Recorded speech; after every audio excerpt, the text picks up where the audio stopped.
pinakamahirap na trabaho ang pagiging ina. Kasi, una, yan yung trabaho na ginawa mo, wala man nagturo sa iyo. You learn by doing.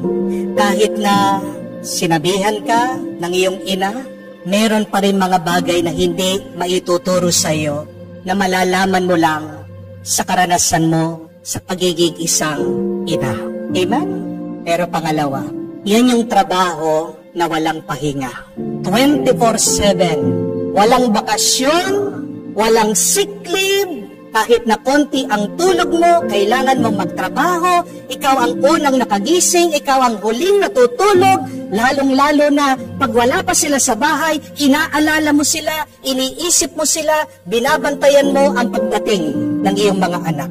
Walang tigil ang pagiging isang ina. Walang pahinga ang pagiging isang nanay. Amen? Pero pangatlo, bakit ang hirap? Kasi walang sweldo. Pagod ka na, binibigay mo ng lahat, wala man tayong nakukuha. Wala man nagbabayad sa iyo. At kung minsan, yung pagod mo, paano binabayaran ng iyong asawa, ng iyong mga anak? Nagrereklamo pa sila. Ayaw yung iyong niluto, kung minsan merong hinahanap, hindi mahanap, palaging ikaw tinatawag, pinagdadabugan ka pa, pinapaalalahanan mo lang, tinuturuan mo lang yung anak mo, sinisigawan ka pa, hindi ka man makapag-quit. Kasi kahit na uminto ka, tumigil ka, umalis ka, iwan mo sila, hindi mo papagkakaila, ikaw pa rin ang ina ng mga bata. Amen? Kahit na lumayas ka sa inyong tahanan, hindi mo maaalis, parte yan ng iyong pagkatao. You are still the mother. Pero bakit nakakaya ng mga ina? Kasi nagmamahal sila. Dahil pag ikaw ay nagmamahal, una, busog ka. Kaya masaya ka kahit na huli kang kumain, basta't makita mo yung iyong mga anak nananaba. Pag nagmamahal ka, nagiging mapagpasensya ka, matiisin. Kahit na anumang gulo sa bahay, anumang kukulang o kasalanan na ginawa ng iyong mga anak, kahit na pagkatigas-tigas ng ulo nila, kaya mo silang patawarin.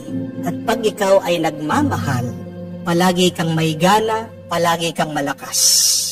Kahit nasa lapag ka lang matulog, basta't ang iyong mga anak nakakutsyon, kakayanin mo. At kahit na masakit na ang iyong katawan, dahil buong araw ka naglilinis, naglalaba, nagluluto, kayang-kaya mo pa rin. Bakit? Dahil ikaw ay nagmamahal.